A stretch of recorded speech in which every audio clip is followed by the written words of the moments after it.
कार्यक्रम को आगे बढ़ाते हुए अगले वक्ता के तौर पर ओबीसी महासभा के राष्ट्रीय कोर कमेटी सदस्य मैं अपने बड़े भाई श्री धर्मेंद्र सिंह कुशवाहा एडवोकेट साहब से निवेदन करना चाहता हूं कि वो आए और अपना वक्तव्य हमारे बीच में रखें।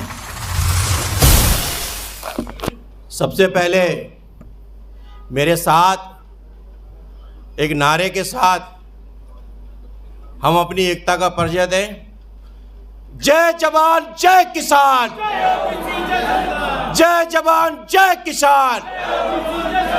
अरे जोड़ो जोड़ो भारत जोड़ो, जोड़ो जोड़ो बाबा साहब, महात्मा फुले, मंडल साहब। सम्मानीय इस कार्यक्रम के मुख्य अतिथि सामाजिक न्याय के Hey there. Subscribe to my पूरे channel देश के नेता and also press this परम bell आदरणीय icon. योगेंद्र यादव जी हमारे साथ कंधे से कंधा मिलाकर आंदोलन में कार्य करने वाले दिल्ली के पूर्व विधायक परम आदरणीय पंकज पुष्कर जी, आदिवासी आंदोलन के हमारे साथी भाई जितेंद्र मीणा साहब, बैजनाथ कुशवाहा जी, अशोक सिंह जी, अनूप पटेल जी, मुजीब भाई जी, महेंद्र सिंह जी और तमाम सारे हमारे सामने जिन्होंने ओबीसी महासभा आंदोलन को जो सामने बैठे हुए हैं, हमारे सीनियर बैठे हुए हैं, हमारे साथ कंधा से कंधा मिलाकर काम करने वाले महिलाएं हैं, युवा हैं, मैं उनका तहे दिल से स्वागत अभिनंदन करता हूं। देखिए, आज जो सामाजिक न्याय का जो सम्मेलन होने जा रहा है, ये अद्भुत कार्यक्रम है। यहाँ कोई सबको पता है कि हमारी बीमारी क्या है, हमारे बर की बीमारी क्या है।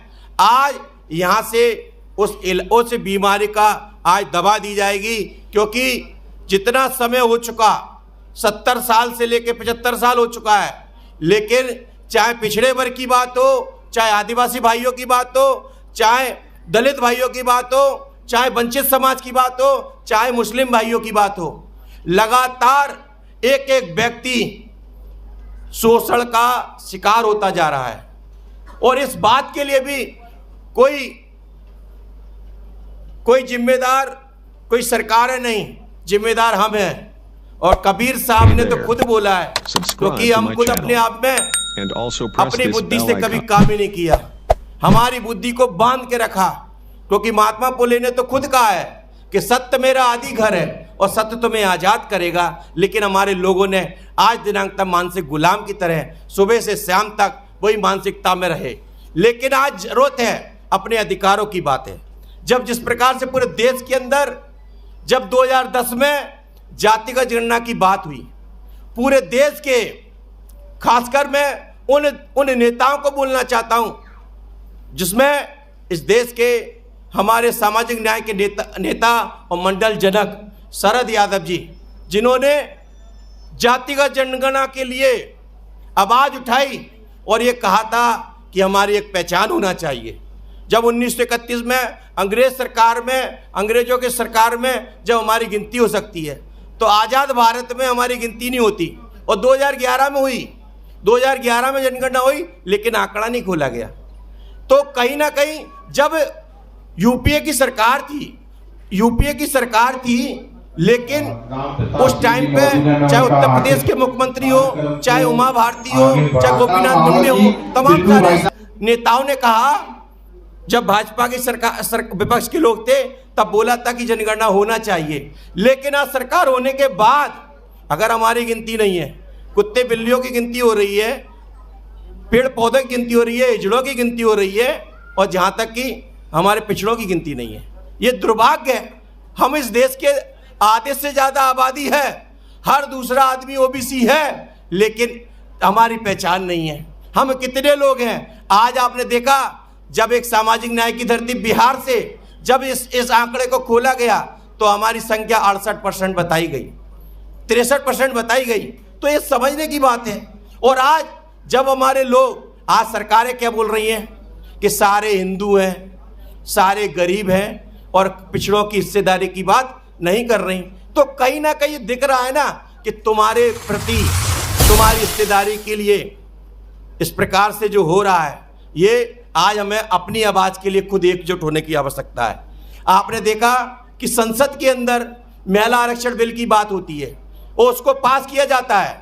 मैं तो यहाँ पे भी कुछ पार्टी के लोग भी बैठे हैं और विपक्ष के लोग भी बैठे हैं। मैं एक बात कहना चाहता हूँ कि महिला आरक्षण की जब बात कर रहे हैं, हम समर्थन कर रहे हैं, हम पिछड़े वर्ग की महिलाओं की बात कर रहे हैं, लेकिन आपके होते हुए उस बिल को पारित किया जा रहा है, तो कहीं ना कहीं ऐसा भी हमको धोखे में नहीं रहना समाज के बीच में। समाज को ये भी बताना है कि जब शरद यादव जी ने 2010 में उस बिल को पास नहीं होने दिया था तो ये कैसे हो गया, ये भी समझने समाज के बीच में जी आना चाहिए।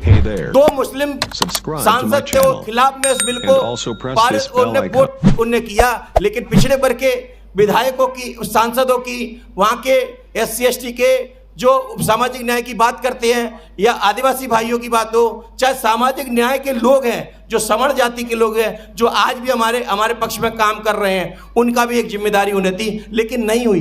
तो कहीं ना कहीं या तो ऐसा लगता है केवल पिछड़े वर्ग के वोट लेना चाहते हैं, ये दलितों के वोट लेना चाहते हैं, आदिवासियों के वोट लेना चाहते हैं। ये बहुत खरी बात इसलिए कहना चाह रहा हूँ क्योंकि वो बिल पास हुआ, लेकिन पिछड़े वर्ग की महिला शामिल नहीं हुई, दलितों की महिला शामिल नहीं हुई, आदिवासियों की महिला शामिल नहीं हो रही। और वो भी हो रहा है तो एक जुमला हो रहा है कि 10 साल बाद होगा जब जाति का जनगणना नहीं करा रहे और आरक्षण देने की बात कर रहे हैं, तो कहीं ना कहीं ये जो सरकार है, जो मोदी सरकार है, तुम्हारे विरोध में है, तुम्हारे हिस्सेदारी के लिए नहीं करना चाहती। अभी कुछ ही हाल पहले आपने देखा कि जिन मुसलमान भाइयों की बात कर रहे हैं, आपस में लड़ाने का काम कर रहे हैं, संसद के अंदर एक OBC को दूसरा OBC के लोग गाली दे रहे हैं और कुछ जो जातिवादी लोग हैं सांसद वहाँ ताली बजा रहे हैं। तो ये क्या है, ये समझने की आवश्यकता है कि एक मुस्लिम भाई जो हमारा OBC है, जो पशमानदा मुस्लिम है, उसको गाली दी जा रही है, उसको मजहब के नाम पे गाली दी जा रही है, और लेकिन वो जो दूसरा OBC है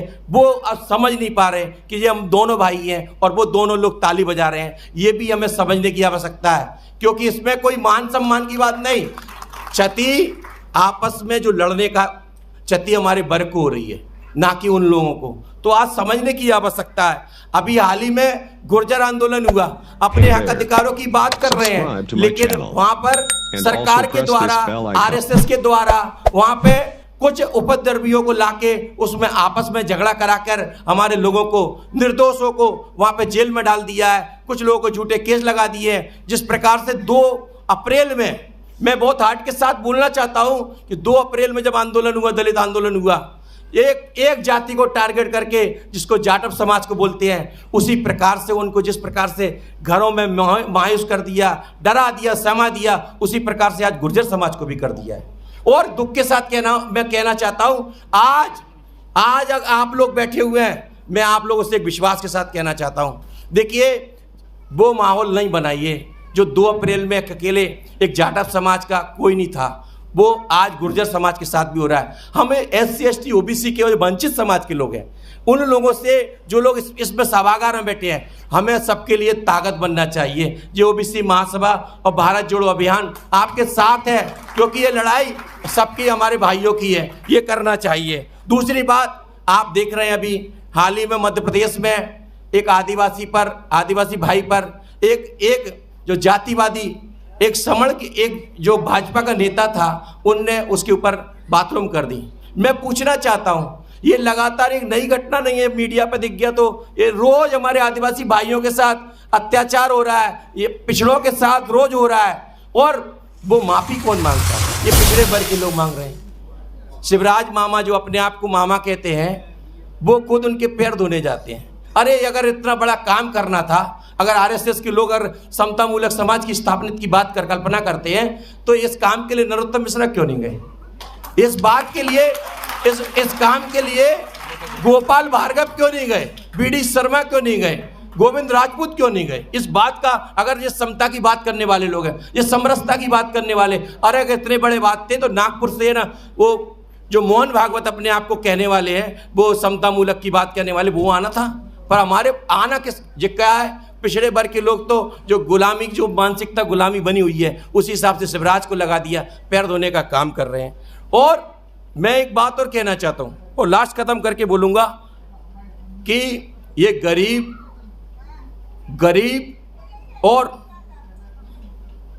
और हिंदू की जो लड़ाई, इसके चक्कर में आप लोगों को नहीं पड़ना है, क्योंकि ओबीसी महासभा अपने हक अधिकारों की लड़ाई के लिए लड़ रहा है। और चाहे वो शिवराज हो चाहे मोदी जी हो, क्योंकि वो भले ही पिछड़े वर्ग की बात कर रहे हैं, पर हिस्सेदारी के नाम पर उनका मुंह बंद है और ना वो कुछ करना चाहते, तो इनके बहकावों में आने की आवश्यकता नहीं है। और मैं एक बात कहूँगा, लास्ट एंड फर्स्ट कहूँगा कि अब ये मुस्लिम भाई हैं, ये तुम्हारे हैं, ये पिछड़े वर्ग के लोग हैं, ये तुम्हारे हैं, ये आदिवासी भाई हैं, ये तुम्हारे हैं, ये दलित भाई हैं, तुम्हारे हैं, और जो वंचित समाज, जो सामाजिक न्याय की लड़ाई लड़ने वाले लोग हैं, जो तुम्हारी लड़ाई खुद लड़ रहे हैं, भले ही वो अपर कास्ट के हैं, लेकिन वो जिस प्रकार से बिहार के एक नेता जो सामाजिक न्याय के नेता थे डॉक्टर लोहिया, उन्होंने खुद इन पिछड़े वर्ग की बात कही कि सन सौपा ने बांधी गांठ, पिछड़ा बाब है 100 में 60। तो इस बात के लिए हम स्वागत करते हैं उन लोगों को जो इस सामाजिक न्याय की लड़ाई के लिए लड़ रहे हैं। और मैं आप लोगों से विनम्र निवेदन करता हूं कि अब 2023 की बात आ रही है और 24 की बात आ रही है, आप लोगों को इस देश को बचाने के लिए इन मोदी सरकार को और शिवराज सरकार को उखाड़ने का काम करना पड़ेगा, तभी पिछड़े वर्ग का सम्मान रहेगा, तभी हमारे दलित भाइयों का सम्मान होगा, तभी हमारे आदिवासी भाइयों का सम्मान होगा। धन्यवाद। जय ज्योति, जय भीम, जय ओबीसी, जय संविधान।